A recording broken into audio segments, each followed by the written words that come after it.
Okay, so here's going to be a basic sewing tutorial for anyone who would like to know how to do some basic stitches for our soft sculpture project.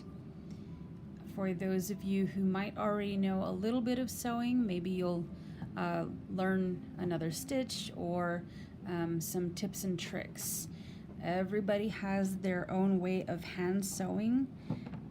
There are definitely some wrong ways to do things, but if you're doing it right and it's working for you, then go ahead and keep doing that, because I know, like, hand sewing, everybody does have their own tricks that they do. All right, before we begin with some stitches, I'm gonna run through some just basic supplies.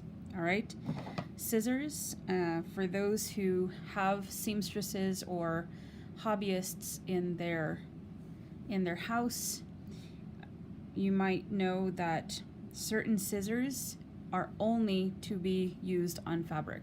All right, you never use those scissors for anything else. Like, fabric scissors are not paper scissors.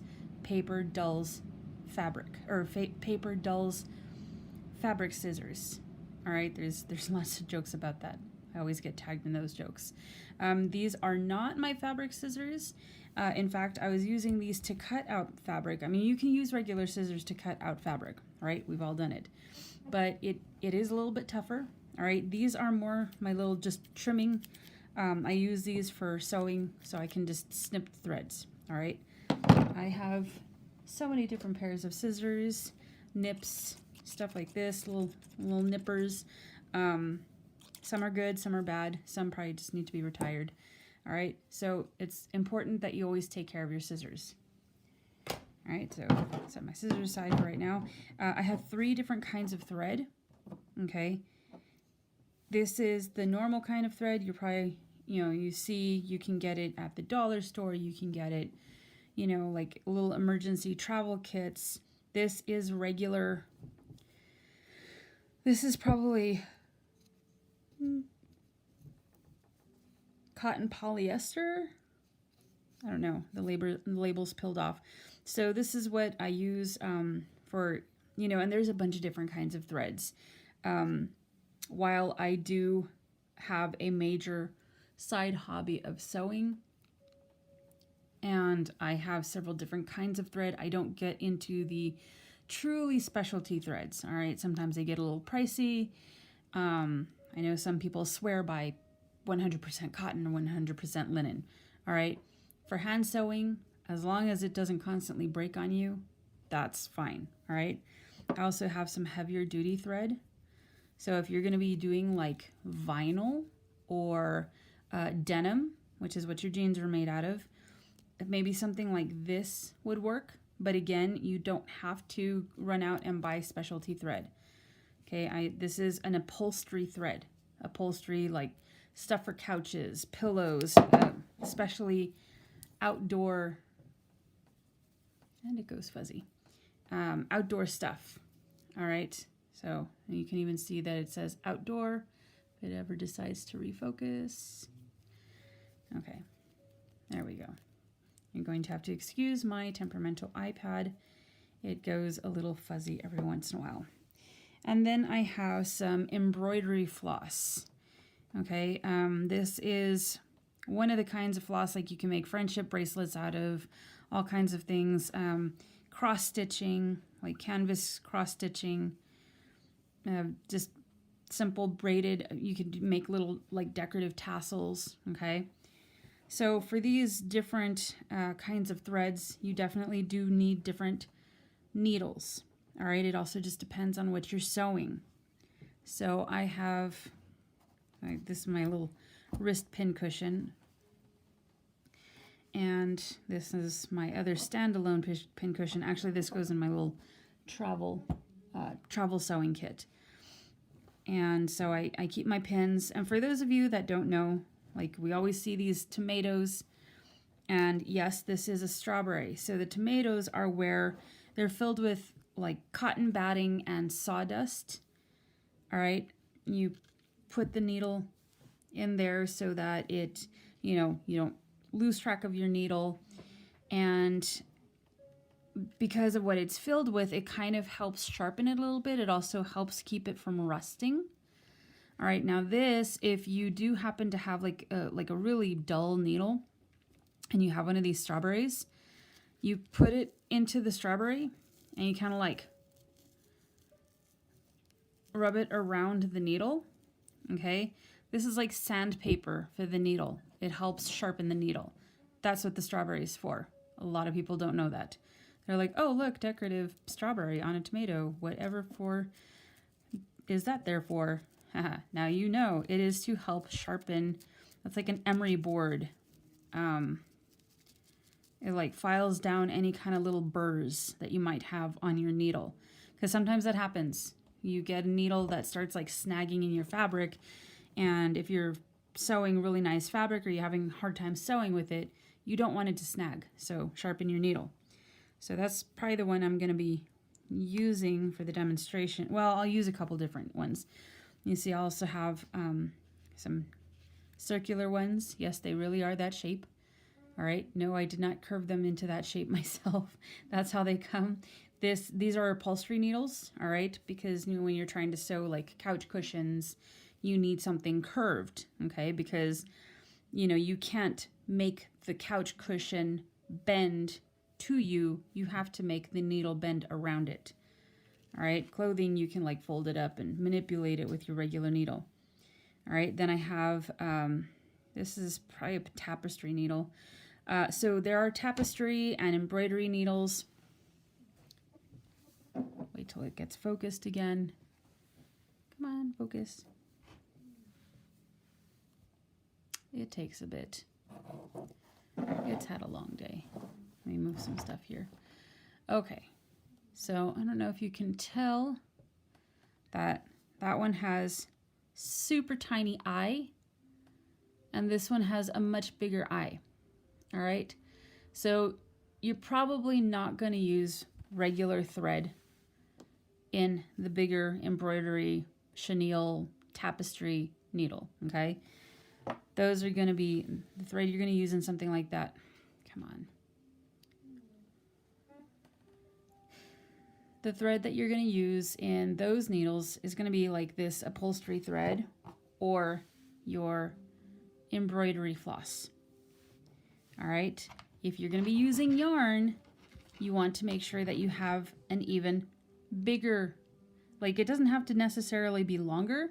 It just does have to have a bigger eye for the yarn to be able to pass through without it fraying at the end. Okay, I know that it can be very, very frustrating trying to thread needles. Okay, this one is not particularly sharp. You can tell that it's dull. This is like probably a canvas needle, what you would use with those plastic canvases and yarn to do like cross stitch. If you've ever seen Kleenex boxes made into like the shape of houses and it's all yarn on the outside, this is what they would have used for something like this. All right, so it depends on your materials that you're using as to what needle you need. All right, so we'll set these two aside for right now because we're going to use those. All right, before I thread my needle, well, and I've got some fabric, and you see I have a candle here. No, I'm not going to light the candle. That is actually to show you a trick on making your sewing a little bit easier and smoother. Okay, so I'm going to thread the first needle. I'm going to thread the little one for right now. So I like to do, let's see. So what I'm going to be doing is I have some little scraps that I cut out. You notice that it looks like a leaf. All right, that's for a particular reason. I cut out 4 of them, I believe. It'll give me a good start on a sphere. It won't give me an entire sphere. I'll probably need to cut out another 2 or 4 pieces. So, since what I'm going to be doing is I'm going to be sewing 2 pieces together on this edge. So, I want to make it like as long as, but then double. I'm going to do double. And then a little bit more. Okay, it's always better to have too much than not enough. Because if you have too much, you can just cut it off, throw it away, whatever. If you have way too much, then you can keep going onto your next piece. All right. I have no nails. Very hard time picking up the needles. All right, so I try to make sure, that's why it's very important to have really nice sharp scissors for cutting fabric and thread, so that it doesn't leave behind fluff, so that it makes it easier to thread your needle.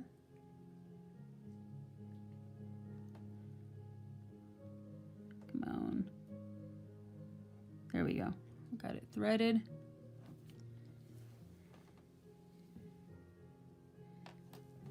So I double it up and I bring the ends of the threads together like that.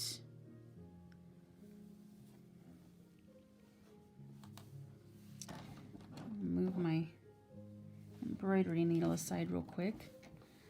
Okay, so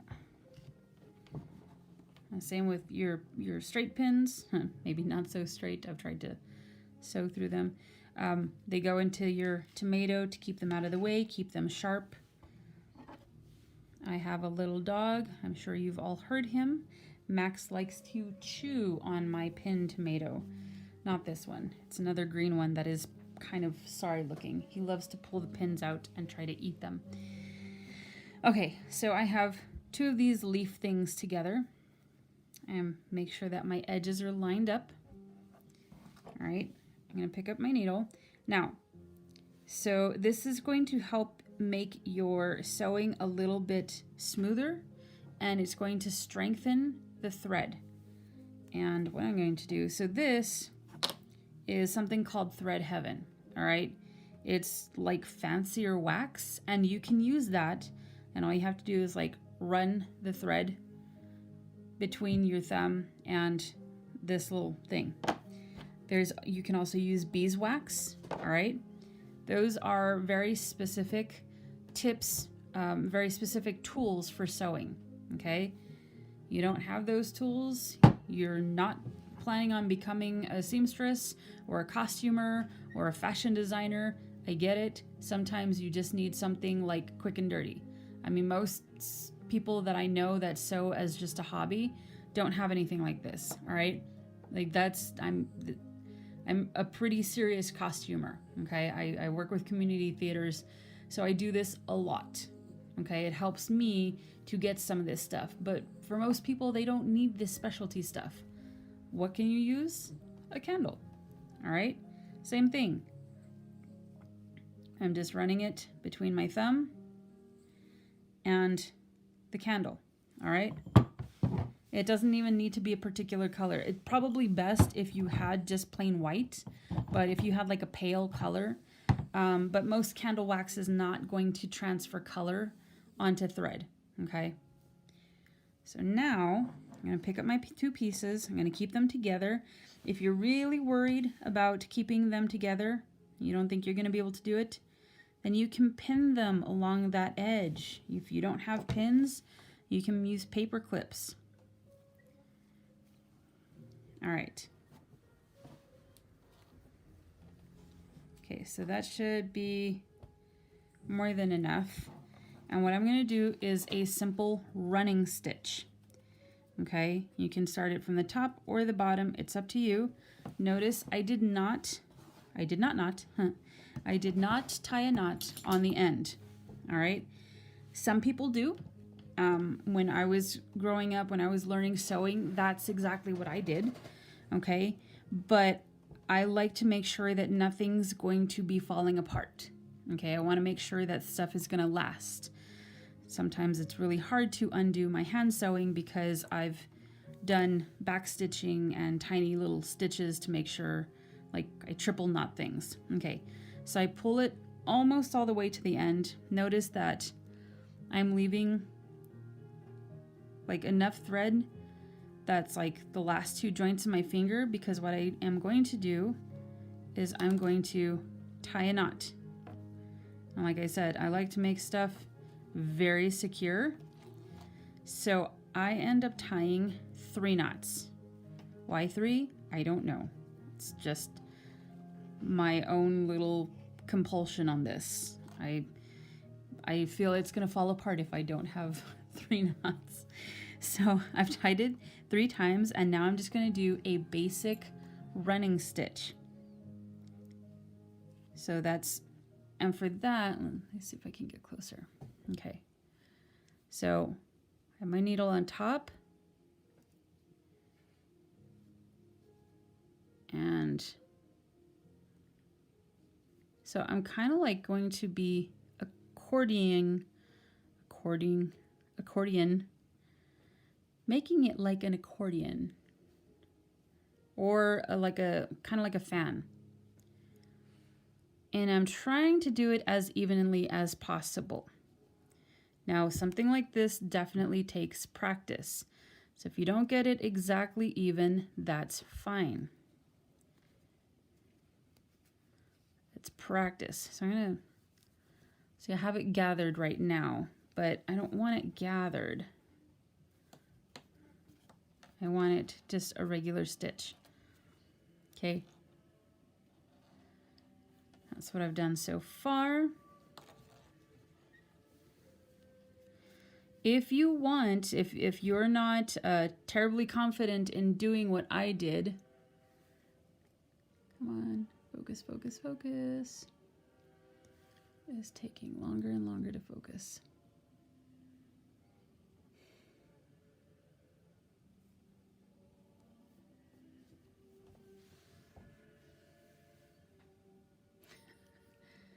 Okay.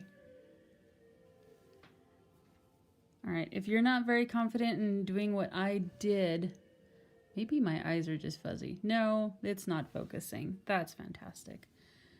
Okay, there we go. You can like go back and forth. So you go top, turn it over,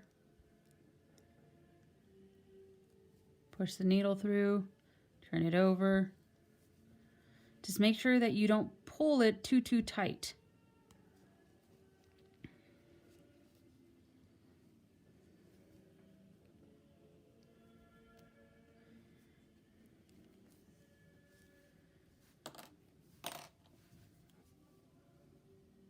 So I'm going to continue with what I had been showing you before. I just kind of go back and forth. Again, something like this takes practice, a lot of practice. I do get a lot of questions on, you know, like my drawing, which, you know, if you've seen, if I could ever show you some of my friends' artwork, who do art as like a full-time career, you know, they are leaps and bounds beyond me because they've practiced. They wanted to make a career out of it, so they've practiced a lot more. I'm a good seamstress because I've practiced. Okay, I started attempting to sew things when I was probably about your age. I learned the sewing machine. I taught myself how to use a sewing machine. And then in high school, I started making costumes. And I still have some of those costumes. And I cringe when I look at some of those because they're not great. But I started somewhere, all right? I was gluing my fabric together, and now I look at that, I'm like, oh my gosh, what was I thinking? I know better. I should have just hand sewn it. But, you know, you do what you can with what you've got. So if I can teach you how to do something a little bit like sooner than me, that's even better, because then you'll be so much further ahead by the time you get into college, or like by the time you get to my age. All right, so I'm at the end, and I kind of like just double it around, and I hold on to that loop. Okay, notice that there's a loop. I hold on to it. This is where it kind of gets a little tedious, and this is where I'm saying, like, the more thread you have, the better. Okay, you want to You want to overdo it. So I'm going to snip the thread.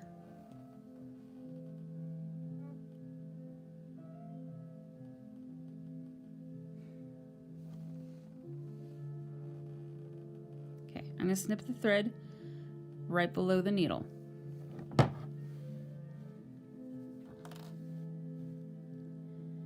This takes practice, a lot of practice.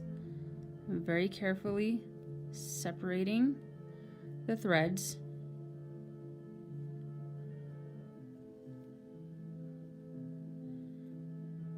And I pull one through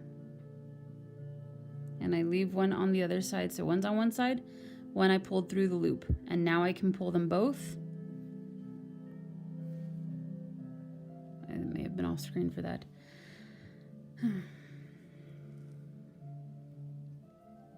I think I need a GoPro to show my sewing. And now again, I'm going to tie my 3 knots.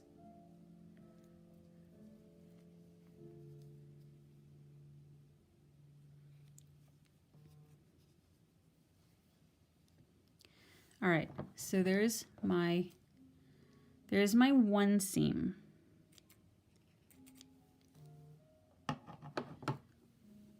Okay, that is a regular running stitch, and you can use it to like gather stuff, like if you're trying to make like a ruffle. I'll show you what I mean. Yeah. Well, yeah.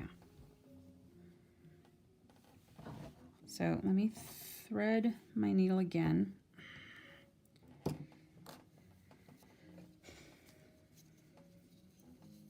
So again, I'm gonna pull out enough thread to like double it and then some.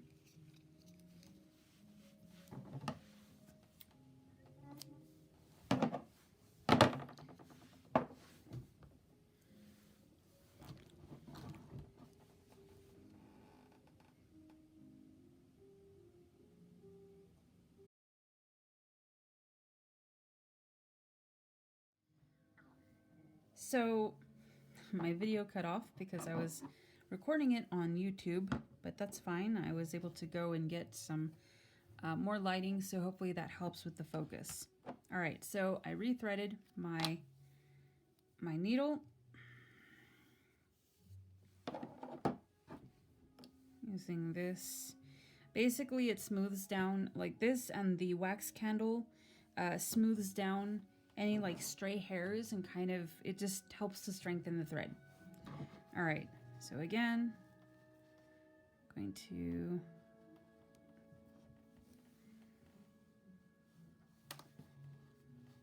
tie my three knots.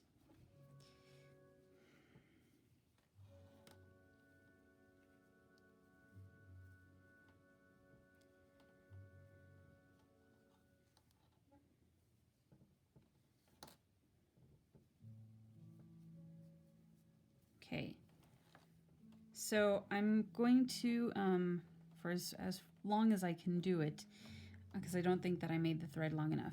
Forgot I was going to show you how to backstitch. So backstitching is what you would want to use, like if you're going to use these sewing skills to do clothing repairs.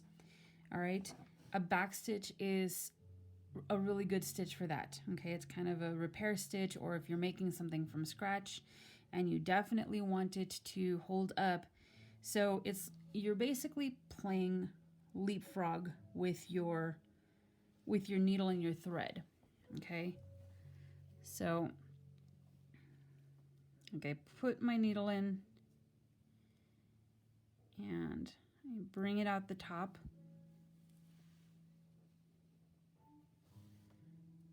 Okay, now I have that space. I'm going to go back to where my thread went in, and I'm going to go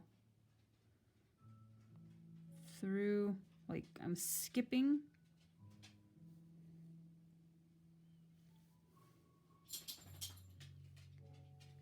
Pull my needle through. So closes that gap, and now it leaves that gap. So maybe not leapfrog, more like chutes and ladders. I go back. You guys probably don't know what that is. You go back, and then I go forward. Like I take one step back, go 2 steps forward. All right, take 1 step back, take 2 steps forward. So not really 2 steps, but see, like I'm skipping where the thread had come out. So it is like I'm going 2 more lengths. Make sure you don't wrap your thread around like this. Okay, you see me pulling that, that's because the thread kept popping up. All right, I'm gonna change positions. I was trying to get the light to show you. Bring this a little bit closer.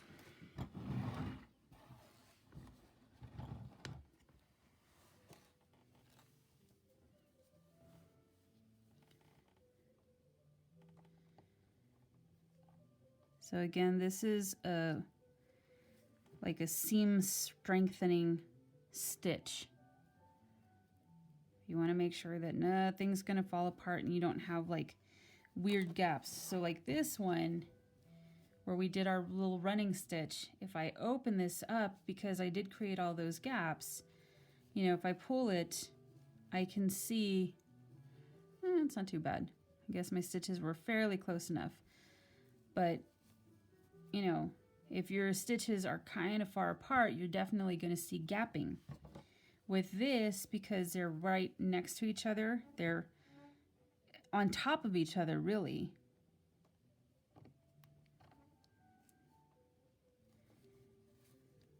And go back and forth and back and forth.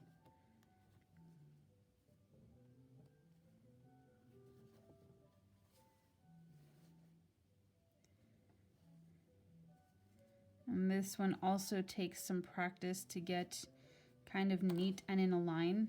And where you think your like top line is looking really neat, then you turn it over.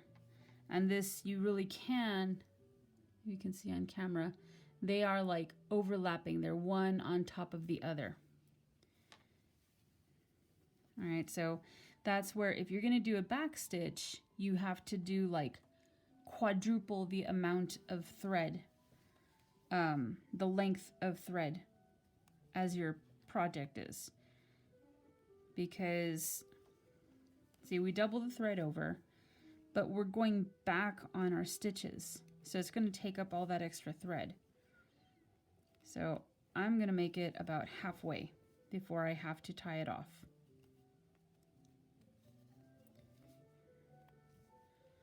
Actually, probably about there. And so for that, again, I just kind of like bring it through, snip right below the needle.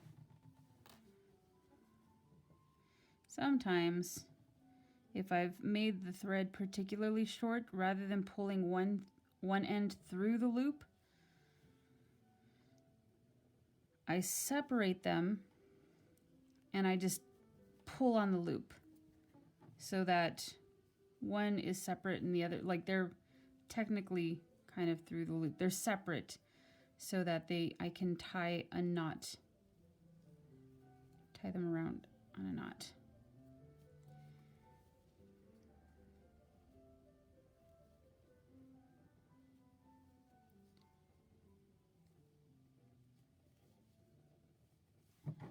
All right, snip close. Same with that, snip close. You don't want any stray threads. Okay. So let me show you how to gather something. In fact, let me show you with a smaller piece of fabric. So I have some scraps here.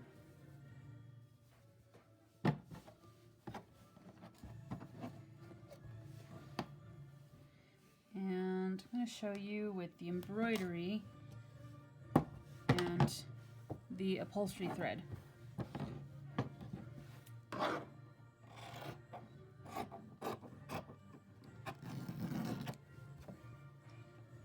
my scissors cut through that fairly well because this is a fairly thin cotton.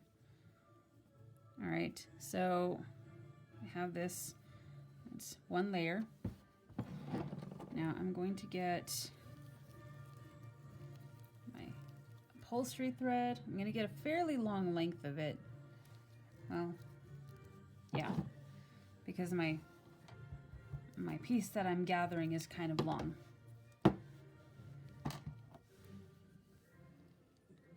Actually, it doesn't have to be terribly long because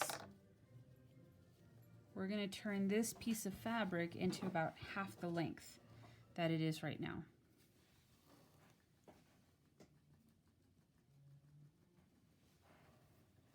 Okay, so I'm going to gather along this edge, and I'm just going to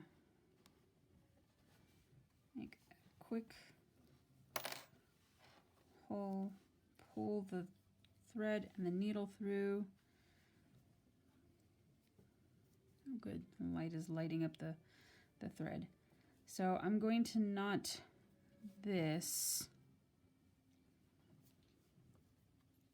Another thing about the wax, and you, in case you didn't notice, I didn't wax this one because this is already kind of waxed in its own way. It's a thicker thread and it's been coated, all right? But the wax on the regular thread, another benefit of using the wax on that is that once it's knotted, it really sticks together so the knot's not going to come undone. All right. Bad thing about the upholstery thread is it's not as flexible as you would like it to be. All right, so for this, it's a gather stitch. It's basically the running stitch, except they're going to be big stitches. So I'm going to leave a long gap, long gap, long gap, and I'm just going to keep doing this like accordion type thing up from the bottom in through the top, up from the bottom, top.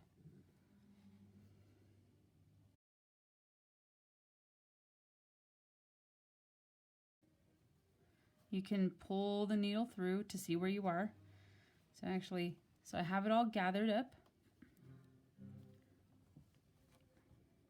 And now I'm very carefully going to start pulling it off the needle, running the thread through it.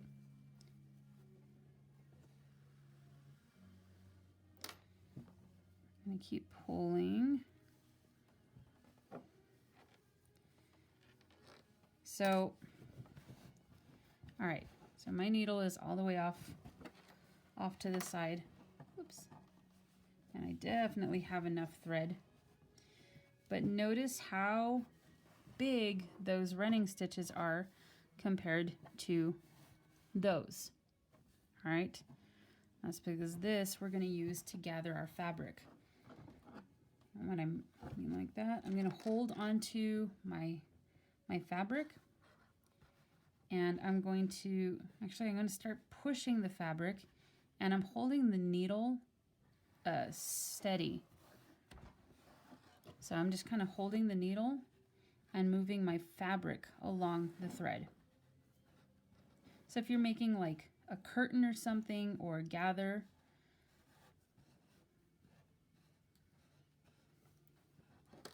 okay, and then wherever you want to gather it, that's where like you would tie off that needle, all right, tie off a knot.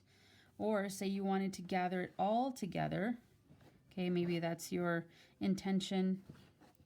You're trying to make like a circle or something, a sphere, which is the beginnings of this, all right? So you could do something like that, and you've got like a neat little fan, all right? I think I like that. So what you can do is you can also kind of like gather it up.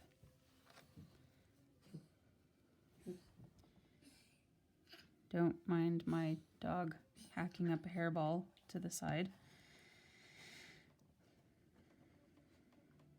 So I'm using the table. Don't try to push through this with, and this is, as you can see, it's very scratched up. It's one of my art vending tables. So if you're going to use the table instead of a thimble, make sure that it's something that's all scratched up, or you can use something as a cushion, all right, if you don't have a thimble. Thimbles really do come in handy. I don't use them often though. I should, but I don't do a whole lot of hand sewing. So when I do hand sew things, I don't use some thimbles. But they really do come in handy. But those also take practice, all right, because they are hard metal or hard plastic, and if you miss trying to like push the needle through, it's going to like, you know, poke into your hand anyway. So you want to do this carefully, slowly. Again, this is very thin fabric. That's why I can push through this all at the same time. And this definitely adds to your finger strength and your fine motor skills. So I have the ends of my embroidery thread from the beginning. I didn't cut them off, and now I've pulled it through again. Like I made a little loop, I pulled it through, and now I'm gonna knot it with the, like on itself with the original threads. So again, like you don't have to gather it all the way, but if, you know, that's your intention, you're making flowers or fans or something like that, you can do that. Or, you know, have a loose gather like a curtain or a skirt, okay? All right, and knot it a couple more times.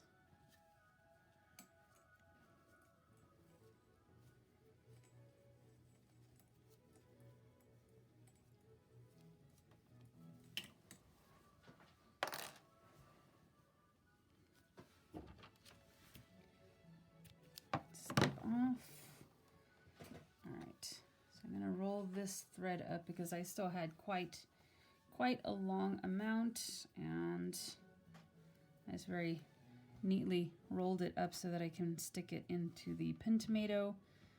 That's good for sewing on buttons and stuff. All right, so I'm gonna set that aside. I'll set my two pieces aside. The last one I'm gonna show you, oh no, I needed that. No, that's fine, I can use the bigger one. Use that needle. All right, hopefully that'll work with this fleece that I have. So this is fleece. A lot of blankets are made out of fleece. It's very soft and squishy. Good for like stuffed animals, again, blankets, jackets, hoodies. All right, and I have my embroidery thread. So what I'm going to do is I'm going to show you how to do what is known as a blanket stitch. And I'm just going to go along one edge. You can do single or you can do double. This is up to you. I'm going to do double. So again, I'm doing double the length and maybe more than a little bit extra, because this doesn't go back stitch, but it gives a nice decorative edge. So this is just single layer, but you can definitely do double layer, like if you're sewing the seams together.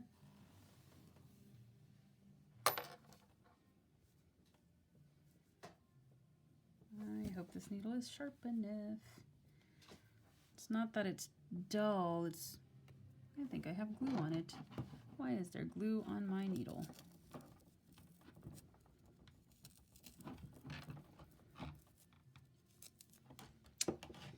Well, that's weird. Actually, that doesn't surprise me.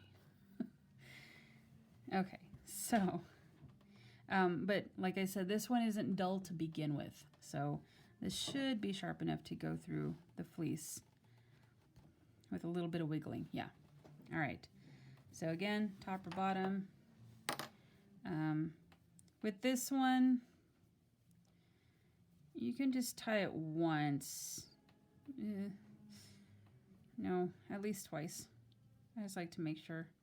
If you're unsure of how your work is going to go, then tie it just once so that you can undo it. But make sure that it's not too loose, or as you're working, it's going to come undone. All right, so for something like this, you don't use wax on this thread. All right, you don't use wax or the thread heaven or anything like that. No beeswax, no candles, no nothing. Okay, it's really only for those finer threads like this, used for like sewing buttons on or hand sewing a shirt. Okay, so what you're going to do is you kind of loop it around. All right, see, I've looped it around.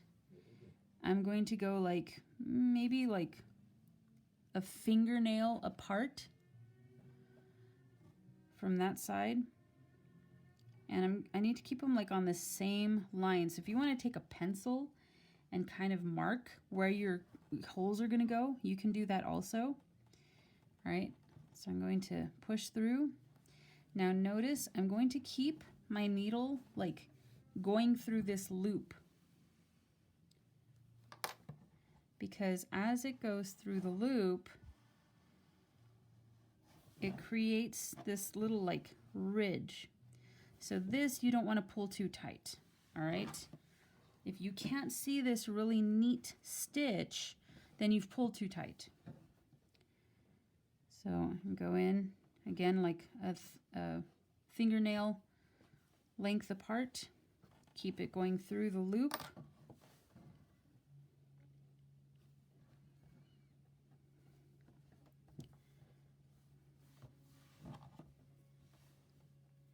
All right, and the more you do this, the more you're going to have to really work to keep that loop where it needs to go.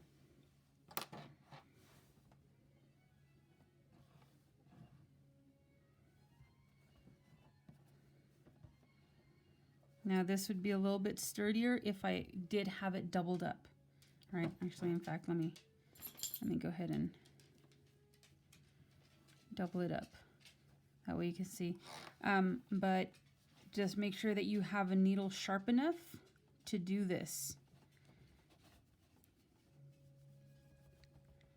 It's going to take significant wiggling. All right, see?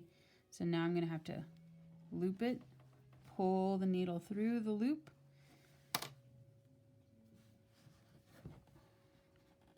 So I'm sure that some of you probably even have some of these blankets that have this blanket stitch on it, very appropriately named.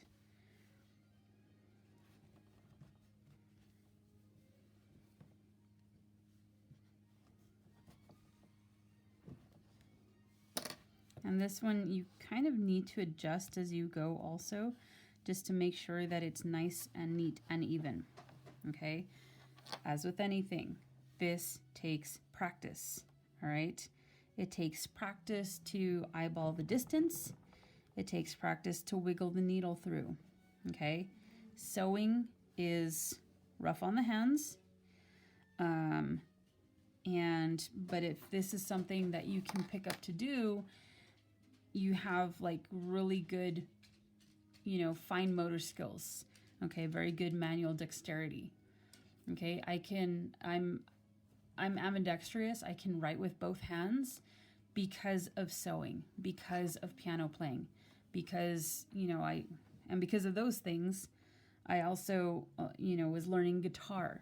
I can do a lot of sewing helps my drawing, which helps my piano playing, which helps my crocheting, okay? Everything I do is with my hands. I don't think I could be a neurosurgeon, though. That frightens me. Talk about delicate. I make jewelry. All of these things require patience and hand strength. So, make sure it goes through that loop. And I had just enough. All right, turning corners. That's just kind of you gotta figure it out. You just kind of guess as you go. So I'm going to go ahead and turn a corner here. Going to make sure that loop, so especially towards when you get towards the end, you are going to have to move that loop there by yourself. All right. I think, nah, that's about it. That's all I can do. So I'm going to put it through that hole one last time. Cut near the needle. This one is easier for you to see. So same concept for what I was doing earlier, but maybe you can actually see this one this one better. So I have that loop and I have the 2 threads. I'm going to take one of them and push it through the loop, if it cooperates with me. Push it through the loop. All right, so I've pulled it. So I have one through the loop, one on the other side.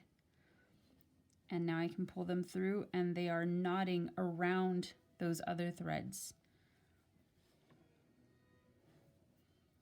I've seen some people where they just hand sew and they loop it through once with the needle and make like one tiny little knot and they snip it and they call it good. I'm like, oh, but isn't it gonna fall apart? But with some of their stuff, it never does. It also just depends on the quality of your fabric, the quality of your thread, how rough you are on your stuff. Now, since these are sculptures and that they're not really meant to be played with, you can get away with like doing one knot or no knot. All right. But I'm also teaching you this as a practical thing. Okay. I'm teaching you this so you know how to sew a button on. Well, I didn't show you how to sew a button on, but you can use this concept. I'm sure you can figure out how to, now that you can thread a needle, you can look at a button and say, I think I can probably figure this out. All right. There are some better ways to sew on buttons than just a basic, like, in and out through the holes, like whether it's 2 or 4 holes. All right. Or if it's a shank button, which is like a regular button that has a little loop on the other side. All right. But if you can take some of these basic sewing skills to just repair like buttons or a tear in your clothing, then cool. All right. You can make little stuffed animals. All right. You can make some amigurumi, which is actually crochet, but you would be able to embroider with embroidery thread and a needle the faces onto the amigurumi. All right. You can make little stuffed animals as gifts for your friends and for your family. Okay, so that is the end of our basic sewing tutorial.